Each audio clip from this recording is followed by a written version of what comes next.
இலங்கையின் அரசியல் களத்தில் திரை மறைவிலுள்ளவற்றை அலசி ஆராயும் தி இன்சைட்ஸ் உங்கள் டிபிசியில். இது டிபிசியின் தேடல்.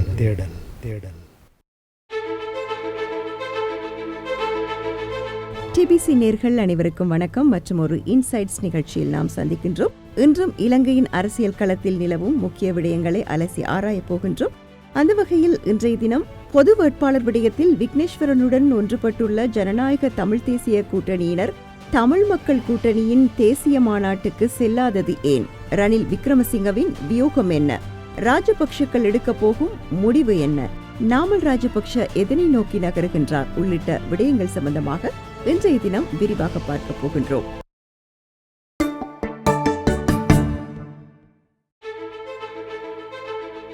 முதலாவதாக, ஜனாதிபதி தேர்தலில் தமிழ் பொது வேட்பாளர் ஒருவரை நிறுத்துவதற்காக ஒன்றுபட்டுள்ள அரசியல் கட்சிகளில் டெலோ, பிளாட், EPRLF உள்ளிட்ட 5 கட்சிகளை கொண்ட ஜனநாயக தமிழ் தேசிய கூட்டணியினரும் CV விக்னேஸ்வரன் தலைமையிலான தமிழ் மக்கள் கூட்டணியினரும் ஒன்றுபட்டே செயற்பட்டு வருகின்றனர். அதற்கான உடன்பாட்டிலும் இரு தரப்பினர் கையொப்பமிட்டுள்ளார்கள்.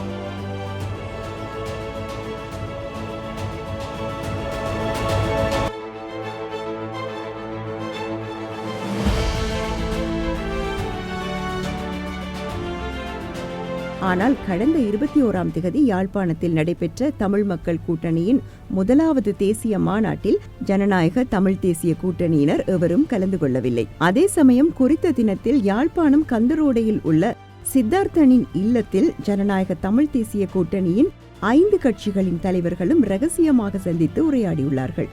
அவர்களின் உரையாடல் தமிழ் தேசிய பேரவையில் செயற்படுவது பற்றியதாகத்தான் இருந்துள்ளது.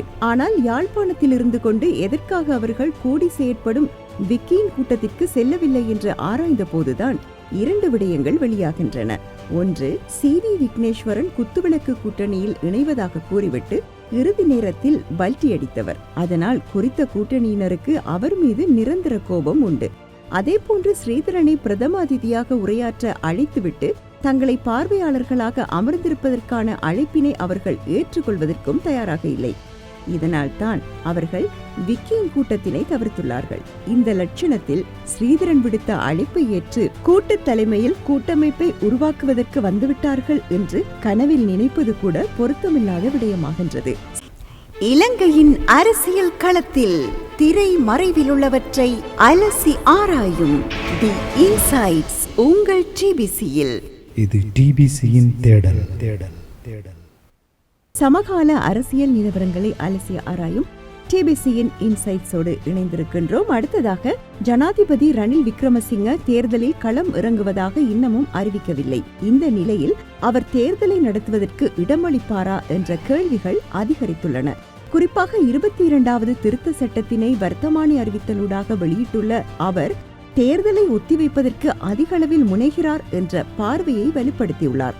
எவ்வாறாயினும் தேர்தலை ஒத்திவைப்பதற்காக அவர் தலையீடுகளுடனோ அல்லது தலையீடுகள் இன்றியோ நடைபெறும் செயற்பாடுகளால் ஜனாதிபதியின் ஆதரவு தளம் குறைவடைவதாக தகவல்கள் அவரின் காதில் போடப்பட்டுள்ளன. இருப்பினும் அவர் எதிர்மறையான விளைவுகள் குறித்து பெரிதாக அலட்டிக் கொண்டதாக தெரியவில்லை. அவருக்கு மிக நெருக்கமாக செயற்படும் தரப்பினர் அடுத்து என்ன செய்ய போகின்றார் என்பதை அறிந்து கொள்ள முடியாது தடுமாறி போயுள்ளார்கள். ஹரின் பெர்னாண்டோ, மனுஷ நாணயக்கார ஆகியோர் ரணில் நிச்சயமாக போட்டியிடுவார் என்ற உறுதியை வழங்கி மக்கள் சந்திப்பு கூட்டங்களை நடத்தி வருகிறார்கள். அதே நேரம் ராஜபக்ஷக்களின் தீவிர ஆதரவாளரான பிரசன்ன ரணதுங்க ரணில் விக்ரமசிங்கவே மீண்டும் போட்டியிட வேண்டும் என்பதை வலியுறுத்தி கம்பஹாவில் கூட்டத்தினை நடத்தியுள்ளார். இந்த கூட்டத்தில் அமைச்சர் ரமேஷ் பத்திரனவும் மேடையேறியுள்ளார். இதன் போது ரணில் விக்ரமசிங்க போட்டியிட வேண்டும் என்று பிரசன்ன முன்மொழியவும் கூட்டத்தில் இருந்த மக்கள் வழிமொழிந்தார்கள். ஆனால் விக்ரமசிங்கவோ இதன் போதும் கூட தனது நிலைப்பாட்டை வெளிப்படுத்தவில்லை. ஆனால் தனது உரையின் போது ஜனநாயக வழிவந்த நாடாக இலங்கை உள்ளது, அதனை பின்பற்றுவதோடு தனது முடிவை பொருத்தமான நேரத்தில் அறிவிப்பேன் என்று கூறியுள்ளார். இது அவரது சமிஞ்ஞையாக இருந்தாலும் அவரது வியூகம் என்ன என்பது யாருக்கும் தெரியாத நிலையை நீடிக்கின்றன. ஆனால் அவர் அனைவரின் ஒத்துழைப்பையும் பெற்று தான் பொது வேட்பாளராக களமிறங்க போகின்றேன் என்கிறார். அனைத்து தரப்பினர் ஒத்துழைப்பு எவ்வாறு கிடைக்கப் போகின்றது என்பதுதான் பெரும் எதிர்பார்ப்புகளை ஏற்படுத்தியுள்ளது. இலங்கையின் அரசியல் களத்தில் திரை மறைவில் உள்ளவற்றை அலசி ஆராயும் தி இன்சைட்ஸ் உங்கள் டிபிசியில். இது டிபிசியின் தேடல். இலங்கையின் அரசியல் களத்தின் அரசியல் நிலவரங்களை அலசி ஆராயும் டிபிசியின் தி இன்சைட்ஸில் அடுத்து நாம் பார்க்க போவது ராஜபக்ஷக்களுக்குள் ஜனாதிபதி தேர்தலில் வேட்பாளரை நிறுத்துவது தொடர்பில் குழப்பங்கள் ஏற்பட்டுள்ளன என்பதை கடந்த வாரம் அறிவித்திருந்தோம் அல்லவா? இந்த வாரமும் அவர்களுக்குள் அந்த நிலைமை மிக தீவிரமடைந்துள்ளது. குறிப்பாக மஹிந்த ராஜபக்ஷ ரணில் எம்முடன் இணைந்தால் அவரை ஆதரிக்க தயார் என்று அறிவித்தமையால் பசில் நாமல் சற்றே கடுப்படைந்து விட்டார்கள். பொது வெளியில் மஹிந்த அவ்வாறான கருத்துக்கள் சொல்வதை தவிர்த்திருக்கலாம் என்பதுதான் அவர்களின் நிலைப்பாடாக உள்ளது. மஹிந்த ரணிலை ஆதரிக்க தயார் என்று கூறியதன் மூலம் ராஜபக்ஷகளிடம் வேட்பாளர் இல்லை என்ற விடயம் வெளிப்பட்டு விட்டதாகவும் பசிலும் நாமலும் மஹிந்தவை ஒரு பிடி பிடித்து விட்டார்களாம். இலங்கையின் அரசியல் களத்தில் திரை மறைவில் உள்ளவற்றை அலசி ஆராயும் தி இன்சைட்ஸ் உங்கள் டிபிசியில். இது டிபிசியின் தேடல். டிபிசியின் தி இன்சைட்ஸோடு இணைந்திருக்கிறோம். அடுத்ததாக நாம் அலசப் போவது ஜனாதிபதி ரணில் விக்ரமசிங்கவிற்கும் லன்சா குழுவினருக்கும் இடையிலான உரையாடலின் போது நாமல் ராஜபக்ஷவின் நகர்வுகள் குறித்து கவனம் செலுத்தப்பட்டுள்ளது.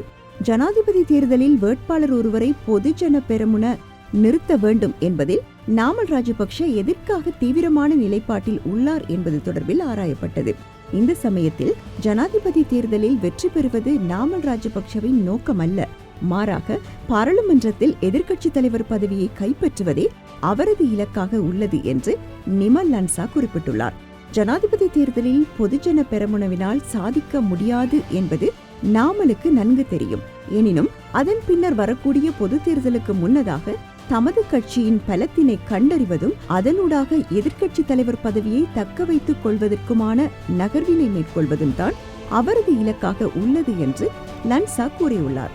அவ்வாறு எதிர்க்கட்சி தலைவர் பதவியை தக்க வைத்துக் கொள்வதன் மூலமாக 2030 நடைபெறும் ஜனாதிபதி தேர்தலில் வேட்பாளராக களமிறங்குவதும் அதனூடாக தனது எதிர்கால அரசியலை நிலைநிறுத்திக் கொள்வதும் தான் நோக்கமாக உள்ளது. அதனை தவறு என்று நாங்கள் கூறவில்லை. ஆனால் இந்த தேர்தலில் ஜனாதிபதி ரணில் விக்ரமசிங்கவை வெற்றி பெற செய்வதற்கு முழுமையான ஒத்துழைப்பு வழங்கும் நோக்கம் பொதுஜன பெரமுனவிற்கு இல்லை என்பதுதான் முக்கியமான விடயமாக இருக்கின்றது என்று லன்சா மேலும் குறிப்பிட்டுள்ளார். எனினும் ரணில் விக்ரமசிங்க இந்த விடயம் சம்பந்தமாக எந்தவிதமான பதிலளிப்புகளையும் செய்யாது அமைதியாக கேட்டுக்கொண்டிருந்தார் என்பது கவனிக்கத்தக்கது. இலங்கையின் சமகால அரசியல் நிகழ்வுகளை அலசி ஆராயும் டிபிசியின் இன்சைட்ஸோடு இணைந்திருந்தீர்கள். இன்றும் பல விடயங்கள் தொடர்பாக அலசி ஆராய்ந்தோம். மீண்டும் மற்றொரு இன்சைட்ஸில் சந்திப்போம். வணக்கம். இலங்கையின் அரசியல் களத்தில் திரை மறைவில் உள்ளவற்றை அலசி ஆராயும் தி இன்சைட்ஸ் உங்கள் டிபிசியில். இது டிபிசியின் தேடல்.